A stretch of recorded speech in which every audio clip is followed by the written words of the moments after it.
पिछली बार जब गुजरात में विधानसभा चुनाव हो रहे थे तो एक तरफ भारतीय जनता पार्टी जो कि सत्तारूढ़ दल और उनके सामने 3 नौजवान नजर आते थे, हार्दिक, अल्पेश और जिग्नेश।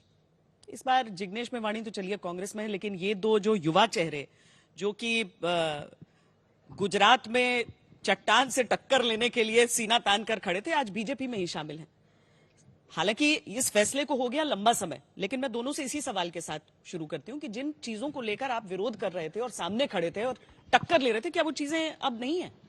देखिए, शुरुआत स्वाभाविक रूप से एक आंदोलन से हुई थी और वो आंदोलन था सामाजिक मुद्दों के साथ।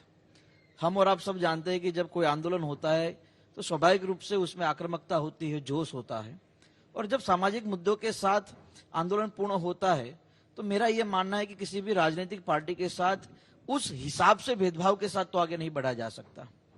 जब 2015 में हम लोगों ने आंदोलन किया तो सामाजिक मुद्दा था, उसी सामाजिक मुद्दे जब खत्म हुए तो हमने पॉलिटिकल पार्टी ज्वाइन की। जहां गए थे उन लोगों को लगा, और हमको भी ये लगा कि ये गुजरात के हितों के लिए, जनता के हितों के लिए और खासकर गुजरात की अस्मिता और गौरव के साथ काम नहीं कर सकते, तो आज हम लोग भारतीय जनता पार्टी का हिस्सा हुए हैं।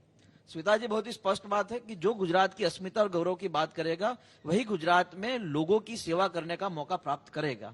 और भारतीय जनता पार्टी और खासकर नरेंद्र भाई मोदी जी के साथ गुजरात की अस्मिता और गौरव जुड़ी हुई है, और यहाँ के लोग भी दिन प्रतिदिन नरेंद्र भाई मोदी और भारतीय जनता पार्टी पर भरोसा जता रहे हैं। आज हम भारतीय जनता पार्टी में हैं, उतनी ही बखूबी, उतनी ही बेबाक बातें भारतीय जनता पार्टी के साथ ही रखेंगे, और मुझे भरोसा है कि इस बार भी 2022 के चुनाव में गुजरात की जनता, 7 करोड़ की जनता प्रचंड बहुमत के साथ भारतीय जनता पार्टी की सरकार बनाएगी। पर आपके विरोधी कहते हैं कि बीजेपी में तो लोकतंत्र है ही नहीं, तो ये सारी बातें रखेंगे कैसे आप? देखिए, लोकतंत्र की बात है अगर, तो कांग्रेस में भी कहाँ लोकतंत्र है, वहां के भी डिसीजन ऊपर से होते हैं। देखिए, कांग्रेस पार्टी पूरी बिखरी हुई है। कांग्रेस पार्टी ना युवाओं के लिए सोच रही है ना लोगों के लिए सोच रही है। ठीक है, 27 साल से ज्यादा वक्त हो गया गुजरात के अंदर भारतीय जनता पार्टी के शासन का, तो उसकी कुछ तो बात रही होगी।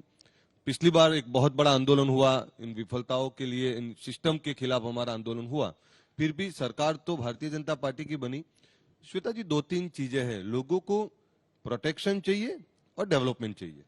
यहाँ पे प्रोटेक्शन भी है और डेवलपमेंट भी है। जो विकास, जिन किसानों के खेत में पानी गया, जो किसानों को आमदनी बढ़ रही है, जहां पे सड़कें अच्छी है, जहां की शिक्षा व्यवस्था अच्छी है, जहां का हेल्थ सिस्टम बहुत अच्छा है, इन सभी चीजों में। और दूसरा यह है कि गुजरात के अंदर कोई भाई राज नहीं है। देखिए, पहले 25-30 साल पहले का गुजरात देख लीजिए, हर इलाके में भाई लोग थे, हर क्षेत्र के भाई लोग थे।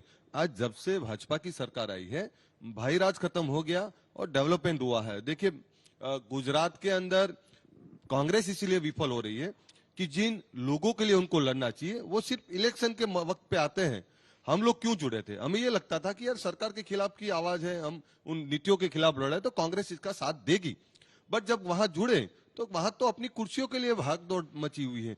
वो तो अपनी पार्टी के भी लॉयल नहीं है, वो उसलिए उस पार्टी में है जब तक उनको उनके बच्चे को टिकट मिलती है। अगर उनके बच्चों और उनके परिवार को टिकट नहीं मिलता, या उनको नहीं मिलता है, या उनको उस जगह पे रखने का मौका नहीं मिलता है, तो वो पार्टी के खिलाफ ही हो जाएंगी।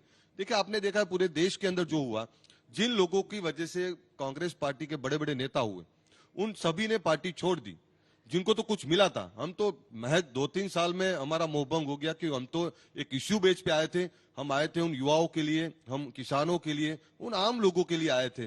पर देखा कि ना असेंबली में बोल रहे हैं और शाम की सब मजे में रहते हैं और कुछ करते नहीं। हमने बोला बार बार लड़िए आप, हमको मौका दीजिए, हम लड़ेंगे। तो मतलब पार्टी के भीतर रह के आप ज्यादा बेहतर लड़ाई लड़ पा रहे हैं दूसरी पार्टी में रहने के बावजूद, ये कह रहे हैं? देखिए, जिस पार्टी में हम जुड़े थे तो हमें ये लगता था कि इन मुद्दों पे हम लड़ेंगे, बट वो प्लेटफॉर्म ना दे पा रहे थे, ना वो ना खुद लड़ पा रहे थे, ना हमें लड़ने दे रहे थे।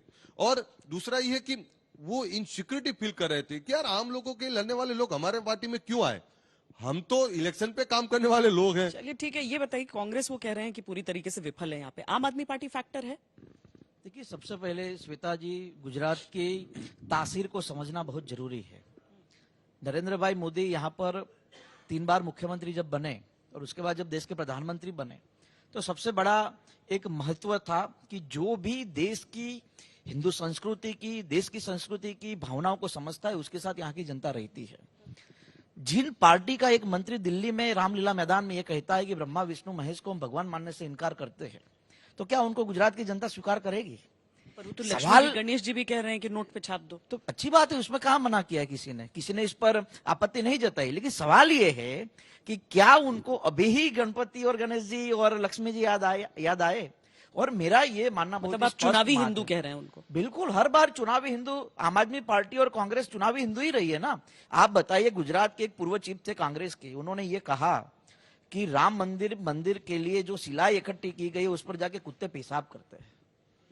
सवाल यही है कि कांग्रेस हो या आम आदमी पार्टी हो, वो हिंदू की भावनाओं को ठेस पहुंचाने का ही प्रयास करती है।